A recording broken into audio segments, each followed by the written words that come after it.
Méfier des antennes relais. Le débat est souvent vif, c'est le cas par exemple dans un quartier de Nîmes.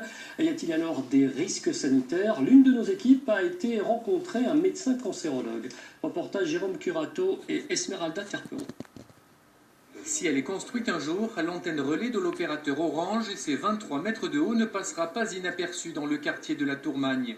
Pour l'instant, malgré le permis accordé, les travaux n'ont pas débuté. Mais l'équipement suscite l'hostilité de nombreux habitants qui pointent les risques pour la santé. Selon cet addictologue et cancérologue, sa taille et sa puissance d'émission potentielle au regard de la législation française seraient en décalage total avec le mouvement observé en Europe ces dernières années. Normalement, une antenne relais en France, depuis 2002, ne doit pas dépasser 61 volts par mètre d'émission d'intensité d'irradiation. La plupart des autres pays ont réduit ça à 3 voire à 6, c'est-à-dire 10 fois moins. Et les propositions des articles scientifiques, c'est plutôt 0,6 volts par mètre, c'est-à-dire 100 fois moins. Une proposition de loi datant de 2008 préconisait de réduire la puissance d'émission des antennes de radiotéléphonie mobile, mais elle n'a jamais été votée. Pourtant, l'étau scientifique se resserre autour des ondes électromagnétiques dont la nocivité ne fait plus de doute.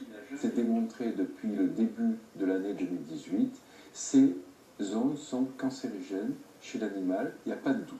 Nous avons des preuves chez l'animal de l'apparition de cancer au niveau cérébral et cardiaque chez le rat qui ont la même histologie, c'est-à-dire le même type sous le microscope que les cancers chez l'humain.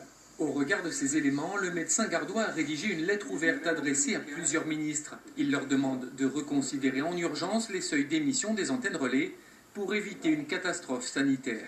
La ville de Nîmes compterait déjà près de 380 antennes de radiotéléphonie réparties sur son territoire.